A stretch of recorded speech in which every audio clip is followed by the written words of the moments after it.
అందరికీ నమస్కారం. నేను ఈరోజు ఒక ప్రశ్న అడగదలుచుకున్నాను. ఈ ప్రశ్నకి సమాధానం మీలో ఎవరు చెప్పగలరో లేదో చూద్దాం. ఒక బ్యాంకులో ఒక క్యాషియర్ ఉన్నాడు. ఒకరోజు ఎప్పటిలాగే క్యాష్ ఓపెన్ చేశాడు. ఓపెనింగ్ బ్యాలెన్స్ సరిగ్గానే ఉంది.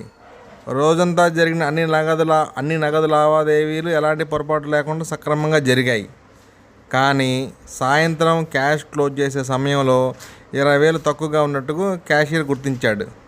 అన్ని లావాదేవీలు సరిగ్గా ఉన్నప్పటికీ ఆ 20,000 ఎక్కడా కనిపించలేదు. దీంతో క్యాషియర్ తన జోబు నుండి 20,000 పెట్టి క్యాష్ బ్యాలెన్స్ క్లోజ్ చేశాడు. సుమారు 80 రోజుల తర్వాత క్యాష్ డ్రాయర్ కింద ఇరుక్కుపోయిన అదే 20,000 రూపాయలు అతనికి దొరికింది. ఆ నోట్లు కూడా పూర్తిగా బాగానే ఉన్నాయి, ఉపయోగించగలిగే స్థితిలోనే ఉన్నాయి. అయినప్పటికీ అతనికి 20,000 నష్టం వచ్చింది. ఈ సమాధానం చాట్ జీపీటీ కూడా చెప్పలేదు. మీరు ఎవరైనా